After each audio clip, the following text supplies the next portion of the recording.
ಭೀಮ. ಕರ್ನಾಟಕದ ಜನರಿಗೆ ಈ ಒಂದು ಹೆಸರು ಕೇಳಿದ ತಕ್ಷಣ ಮೊದಲು ನೆನಪಾಗುವುದು ಮಹಾಭಾರತದ ಯೋಧನಲ್ಲ, ಬದಲಾಗಿ ಒಂದು ಆನೆ. ಇಂದು ಸಾವಿರಾರು ಜನರ ಪ್ರೀತಿಯನ್ನು ಗಳಿಸಿರುವ ಮೈಸೂರು ದಸರಾದ ಅತ್ಯಂತ ಜನಪ್ರಿಯ ಆನೆಗಳಲ್ಲಿ ಒಂದಾಗಿದೆ. ಆದರೆ ಭೀಮನ ಕಥೆಯನ್ನು ವಿಶೇಷವಾಗಿಸುವುದು ಅವನ ಜನಪ್ರಿಯತೆ ಅಲ್ಲ, ಅವನು ಎಲ್ಲಿಂದ ಬಂದ ಎನ್ನುವುದು. ಯಾಕಂದರೆ ಇಂದು ಸಾವಿರಾರು ಜನರ ಚಪ್ಪಾಳೆಯನ್ನು ಪಡೆಯುವ ಈ ಗಜರಾಜ ಒಂದು ಕಾಲದಲ್ಲಿ ಕಾಡಿನಲ್ಲಿ ತಾಯಿಯಿಂದ ಬೇರ್ಪಟ್ಟಿದ್ದ ತಬ್ಬಲಿ ಮರಿ. ಇಂದು ಭೀಮ ಎಂದು ಕರೆದಾಗ ಆ ದೈತ್ಯಾಕಾರದ ಆನೆ ನಿಧಾನವಾಗಿ ಜನರತ್ತ ತಿರುಗಿ ನೋಡುತ್ತೆ. ಅದು ತನ್ನ ಸೊಂಡಿಲನ್ನು ಎತ್ತಿ ಹಾಯ್ ಅಂತ ಹೇಳ್ತಿರುವಂತೆ ಕಾಣಿಸುತ್ತೆ. ಆ ಒಂದು ಕ್ಷಣ ಸಾಕು ಸಾವಿರಾರು ಜನರ ಮುಖದಲ್ಲಿ ನಗು ಮೂಡಿಸಲು. ಆ ಒಂದು ಕ್ಷಣ ಸಾಕು ಕಾಡಿನಲ್ಲಿ ಒಂಟಿಯಾಗಿದ್ದ ಒಂದು ಪುಟ್ಟ ಮರಿ ಇಂದು ಸಾವಿರಾರು ಜನರ ಪ್ರೀತಿಗೆ ಹೇಗೆ ಪಾತ್ರವಾಯಿತು ಅನ್ನೋದನ್ನು ಅರ್ಥ ಮಾಡಿಕೊಳ್ಳಲು, ಮತ್ತು ಜನರ ಮನಸ್ಸಿನಲ್ಲಿ ಭೀಮನಿಗೆ ಯಾಕೆ ಒಂದು ವಿಶೇಷವಾದ ಸ್ಥಾನ ಇದೆ ಅನ್ನೋದನ್ನು ತಿಳಿಯಲು. ಯಾಕಂದರೆ ಭೀಮನ ಕತೆ ಈ ಜನಸಾಗರದ ಮಧ್ಯೆ ಶುರುವಾಗಿಲ್ಲ. ಈ ಕತೆ ಶುರುವಾಗಿದ್ದು ನಾಗರಹೊಳೆ ಕಾಡಿನ ದಟ್ಟ ಅರಣ್ಯದ ನಡುವೆ. ಸುಮಾರು 25 ವರ್ಷಗಳ ಹಿಂದೆ ನಾಗರಹೊಳೆ ಕಾಡಿನಲ್ಲಿ ಒಂದು ಪುಟ್ಟ ಮರಿ ಆನೆ ಒಂಟಿಯಾಗಿ ಅಲೆದಾಡ್ತಾ ಇತ್ತು. ಅದರ ತಾಯಿ ಎಲ್ಲಿದ್ದಳು ಎಂಬುದು ಯಾರಿಗೂ ಗೊತ್ತಿರಲಿಲ್ಲ. ಆ ಪುಟ್ಟ ಮರಿಯ ಬದುಕು ಅಪಾಯದಲ್ಲಿತ್ತು. ಅರಣ್ಯ ಇಲಾಖೆ ಸಿಬ್ಬಂದಿ ಅದನ್ನು ಗಮನಿಸಿದರು. ಮೊದಲು ತಾಯಿ ಮರಳಿ ಬರಬಹುದು ಎಂದು ಕಾಯಲಾಯಿತು. ತಾಯಿ ಆನೆ ಬರದ ಕಾರಣ ಕೊನೆಗೆ ಆ ಪುಟ್ಟ ಮರಿಯನ್ನು ರಕ್ಷಣೆ ಮಾಡಿ ಮತ್ತಿಗೂಡು ಆನೆ ಶಿಬಿರಕ್ಕೆ ಕರೆತರಲಾಯಿತು. ಆ ದಿನದಿಂದ ಒಂದು ಹೊಸ ಜೀವನ ಪ್ರಾರಂಭವಾಯಿತು. ಮತ್ತಿಗೂಡು ಶಿಬಿರಕ್ಕೆ ಬಂದ ಆ ಪುಟ್ಟ ಮರಿಗೆ ಮೊದಲ ದಿನಗಳು ಸುಲಭವಾಗಿರಲಿಲ್ಲ. ತಾಯಿಯ ನೆರಳನ್ನು ಕಳೆದುಕೊಂಡಿದ್ದ ಅವನಿಗೆ ಪ್ರತಿಯೊಂದು ಹೊಸದು, ಅಪರಿಚಿತವಾಗಿತ್ತು. ಆ ಸಮಯದಲ್ಲಿ ಅವನ ಆರೈಕೆಯ ಜವಾಬ್ದಾರಿಯನ್ನು ವಹಿಸಿಕೊಂಡವರಲ್ಲಿ ಪ್ರಮುಖರಾಗಿದ್ದವರು ಮಾವುತ ರಾಮು. ಹಾಲು ಕುಡಿಸುವುದರಿಂದ ಹಿಡಿದು ಆರೋಗ್ಯದ ಕಾಳಜಿಯವರೆಗೂ ಆ ಪುಟ್ಟ ಮರಿಯ ಪ್ರತಿಯೊಂದು ಅಗತ್ಯಕ್ಕೂ ಅವರು ಗಮನ ನೀಡುತ್ತಿದ್ದರು. ನಿಧಾನವಾಗಿ ಮಾನವರ ಮೇಲಿನ ಭಯ ಕಡಿಮೆಯಾಗಿ ನಂಬಿಕೆ ಬೆಳೆಯತೊಡಗಿತು. ಭೀಮನ ಜೀವನದ ಮೊದಲ ಮಾನವ ಸಂಬಂಧಗಳಲ್ಲಿ ಮಾವುತ ರಾಮುವಿನ ಪಾತ್ರ ವಿಶೇಷವಾಗಿತ್ತು. ಬಹುಶಃ ಆ ಆರಂಭದ ಆರೈಕೆಯೇ ಮುಂದೆ ಮಾನವರೊಂದಿಗೆ ಅವನು ಬೆಳೆಸಿಕೊಂಡ ನಂಬಿಕೆಗೆ ಅಡಿಪಾಯವಾಗಿರಬಹುದು. ವರ್ಷಗಳು ಕಳೆದಂತೆ ಭೀಮನ ದೇಹ ಮಾತ್ರವಲ್ಲ, ಅವನ ವ್ಯಕ್ತಿತ್ವವೂ ಬೆಳೆಯತೊಡಗಿತು. ಟೀನೇಜ್ ವಯಸ್ಸಿಗೆ ಬಂದಾಗ ಶಿಬಿರದಲ್ಲಿ ತುಂಟಾಟದಿಂದಲೇ ಪ್ರಸಿದ್ಧವಾಗಿದ್ದ. ನದಿಗೆ ಇಳಿದರೆ ನೀರಿನಲ್ಲಿ ಹೆಚ್ಚು ಸಮಯ ಕಳೆಯುವುದು, ಮಣ್ಣಿನಲ್ಲಿ ಉರುಳಿ ಆಟ ಆಡುವುದು, ಎಲ್ಲದರಲ್ಲೂ ಕುತೂಹಲ ತೋರಿಸುವುದು ಅವನ ದಿನಚರಿಯ ಭಾಗವಾಗಿತ್ತು. ಊಟದ ವಿಷಯಕ್ಕೆ ಬಂದರೆ ಕಬ್ಬು ಮತ್ತು ಹಸಿರು ಹುಲ್ಲು ಅವನ ಅಚ್ಚುಮೆಚ್ಚಿನವು. ಆದರೆ ಈ ತುಂಟತನದ ಹಿಂದೆ ನಿಧಾನವಾಗಿ ರೂಪುಗೊಳ್ಳುತ್ತಿದ್ದದ್ದು ಒಂದು ಶಕ್ತಿಶಾಲಿ ಭವಿಷ್ಯ. ಆದರೆ ಸಮಯದ ಜೊತೆ ಭೀಮನ ಜೀವನ ಬದಲಾಗತೊಡಗಿತು. ಒಮ್ಮೆ ದಿನವಿಡೀ ಆಟ ಮತ್ತು ತುಂಟಾಟದಲ್ಲಿ ಕಳೆಯುತ್ತಿದ್ದ ಆ ಮರಿ ಈಗ ನಿಧಾನವಾಗಿ ಜವಾಬ್ದಾರಿಯನ್ನು ಅರ್ಥ ಮಾಡಿಕೊಳ್ಳತೊಡಗಿತು. ಅವನ ದೇಹದ ಗಾತ್ರ ವೇಗವಾಗಿ ಬೆಳೆಯುತ್ತಿತ್ತು, ಶಕ್ತಿ ಹೆಚ್ಚಾಗುತ್ತಿತ್ತು, ಜೊತೆಗೆ ತರಬೇತಿಯು ಗಂಭೀರವಾಗುತ್ತಿತ್ತು. ಶಿಬಿರದ ಜೀವನ ಕೇವಲ ಆಹಾರ ಮತ್ತು ಆರೈಕೆಗೆ ಸೀಮಿತವಾಗಿರಲಿಲ್ಲ. ಪ್ರತಿದಿನ ಹೊಸ ಪಾಠಗಳಿದ್ದವು. ಆದೇಶಗಳನ್ನು ಪಾಲಿಸುವುದು, ಜನರೊಂದಿಗೆ ಹೊಂದಿಕೊಳ್ಳುವುದು, ಇತರ ಆನೆಗಳೊಂದಿಗೆ ಕೆಲಸ ಮಾಡುವುದು ಮತ್ತು ಅತ್ಯಂತ ಮುಖ್ಯವಾಗಿ ತನ್ನ ಶಕ್ತಿಯನ್ನು ನಿಯಂತ್ರಿಸುವುದನ್ನು ಕಲಿಯುವುದು. ಈ ತರಬೇತಿಗಳೇ ಒಂದು ಕಾಲದ ತುಂಟ ಮರಿಯನ್ನು ನಿಧಾನವಾಗಿ ಶಿಸ್ತಿನ ಆನೆಯಾಗಿ ರೂಪಿಸುತ್ತಿದ್ದವು. ವರ್ಷಗಳು ಕಳೆದಂತೆ ಭೀಮನ ಆತ್ಮವಿಶ್ವಾಸವು ಹೆಚ್ಚಾಯಿತು. ಅವನ ಗಾತ್ರ ಈಗ ಶಿಬಿರದಲ್ಲೇ ಗಮನ ಸೆಳೆಯುವ ಮಟ್ಟಕ್ಕೆ ಬೆಳೆದಿದೆ. ಆದರೆ ಅವನನ್ನು ವಿಶೇಷವಾಗಿಸಿದ್ದು ಕೇವಲ ಅವನ ಗಾತ್ರವಲ್ಲ, ಅವನ ಶಾಂತ ಸ್ವಭಾವ ಮತ್ತು ಕಲಿಯುವ ಸಾಮರ್ಥ್ಯ. ಹಾಗೆ ಮಾನವರೊಂದಿಗೆ ಬೆಳೆಸಿಕೊಂಡ ನಂಬಿಕೆ ಅವನನ್ನು ಇತರ ಆನೆಗಳಿಂದ ವಿಭಿನ್ನವಾಗಿಸಿತ್ತು.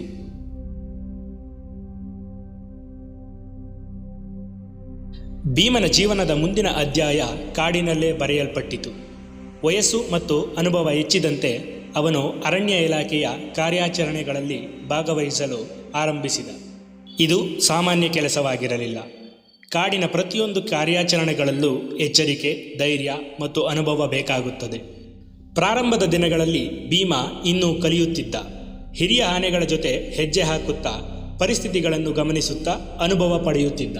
ಕಾಲ ಕಳೆದಂತೆ ಅನುಭವಗಳು ಅವನ ಶಕ್ತಿಯಾದವು.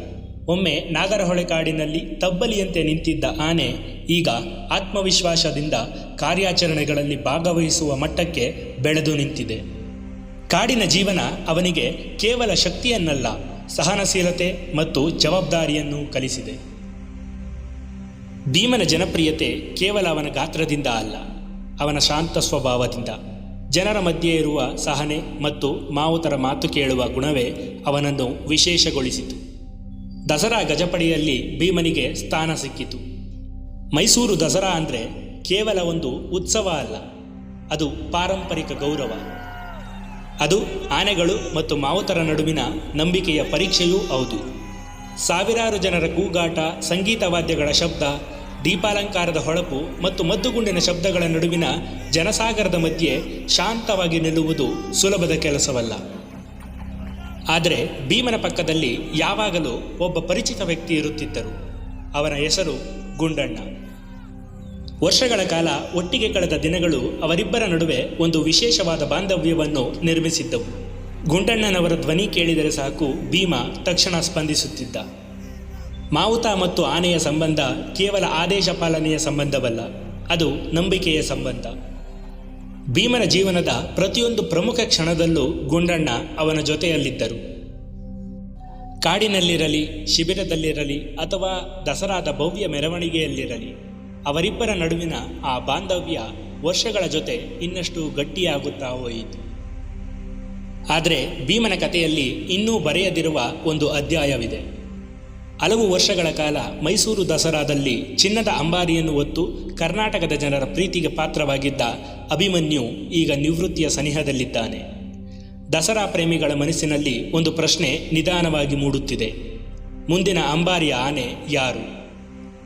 ಈ ಪ್ರಶ್ನೆಗೆ ಉತ್ತರ ಹುಡುಕುತ್ತಾ ಹೋದಾಗ ಹಲವು ಅನುಭವಿ ಗಜರಾಜರ ಹೆಸರುಗಳು ಕೇಳಿಬರುತ್ತವೆ. ಮಹೇಂದ್ರ, ಪ್ರಶಾಂತ, ಧನಂಜಯ, ಏಕಲವ್ಯ ಸೇರಿದಂತೆ ಹಲವು ಹಿರಿಯ ಆನೆಗಳು ಆ ಗೌರವಕ್ಕೆ ಅರ್ಹ ಅಭ್ಯರ್ಥಿಗಳೆಂದು ಪರಿಗಣಿಸಲ್ಪಡುತ್ತವೆ. ಅವುಗಳ ಅನುಭವ ಮತ್ತು ಸೇವೆ ಅಪಾರ. ಆದರೆ ಈ ಪಟ್ಟಿಯಲ್ಲಿ ಇನ್ನೊಂದು ಹೆಸರು ಕೂಡ ಮುಂಚೂಣಿಯಲ್ಲಿದೆ: ಭೀಮ. ವಯಸ್ಸಿನ ದೃಷ್ಟಿಯಿಂದ ನೋಡಿದರೆ ಭೀಮ ಇನ್ನು ಕಿರಿಯ ಗಜರಾಜ. ಆದರೆ ತನ್ನ ಗಾತ್ರ, ಶಾಂತ ಸ್ವಭಾವ ಮತ್ತು ದಸರಾದ ಅನುಭವ ಹಾಗೂ ದೈಹಿಕ ಸಾಮರ್ಥ್ಯದಿಂದ ಅವನು ಈಗಾಗಲೇ ಎಲ್ಲರ ಗಮನ ಸೆಳೆದಿದ್ದಾನೆ. ಕಳೆದ ವರ್ಷ ನಡೆದ ಮರಳುಚೀಲಗಳ ತಾಲೀಮಿನಲ್ಲೂ ಅವನು ಭಾಗವಹಿಸಿದ್ದ. ಅಲ್ಲಿ ಅವನು ತೋರಿಸಿದ ಸ್ಥಿರತೆ, ಶಾಂತ ಸ್ವಭಾವ ಮತ್ತು ಆತ್ಮವಿಶ್ವಾಸ ಎಲ್ಲರ ಗಮನ ಸೆಳೆದಿದ್ದು ಹಲವರ ಮೆಚ್ಚುಗೆಗೆ ಪಾತ್ರವಾಗಿದೆ. ಅರಣ್ಯ ಇಲಾಖೆಯ ಅಧಿಕಾರಿಗಳ ಪ್ರಕಾರ ಭೀಮನಲ್ಲಿ ಆ ಸಾಮರ್ಥ್ಯ ಇದೆ. ಭವಿಷ್ಯದಲ್ಲಿ ಅವಕಾಶ ಸಿಗುವ ಸಾಧ್ಯತೆಗಳು ಹೆಚ್ಚಾಗಿವೆ. ಆದರೆ ಅಂಬಾರಿ ಆನೆಯ ಆಯ್ಕೆ ಸುಲಭದ ನಿರ್ಧಾರವಲ್ಲ. ಅನುಭವ, ಆರೋಗ್ಯ, ಸ್ವಭಾವ, ತರಬೇತಿ ಮತ್ತು ಹಲವು ವರ್ಷಗಳ ಸೇವೆಯನ್ನು ಪರಿಗಣಿಸಿ ಅಂತಿಮ ನಿರ್ಧಾರವನ್ನು ತೆಗೆದುಕೊಳ್ಳಲಾಗುತ್ತದೆ.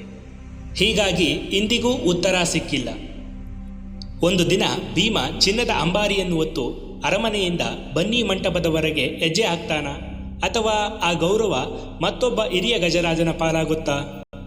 ಅದನ್ನು ಕಾಲವೇ ನಿರ್ಧರಿಸಬೇಕು. ಒಂದು ಕಾಲದಲ್ಲಿ ನಾಗರಹೊಳೆ ಕಾಡಿನಲ್ಲಿ ತಾಯಿಯಿಂದ ಬೇರ್ಪಟ್ಟ ಒಂದು ಪುಟ್ಟ ಮರಿ ಇಂದು ಕರ್ನಾಟಕದ ಅತ್ಯಂತ ಪ್ರೀತಿಯ ಆನೆಗಳಲ್ಲಿ ಒಂದಾಗಿದೆ. ಒಮ್ಮೆ ಬದುಕಿಗಾಗಿ ಮಾನವರ ನೆರವನ್ನು ಅವಲಂಬಿಸಿದ್ದ ಆ ಜೀವ ಇಂದು ಅದೇ ಜನರ ಹೃದಯಗಳಲ್ಲಿ ಶಾಶ್ವತ ಸ್ಥಾನವನ್ನು ಗಳಿಸಿದ್ದಾನೆ.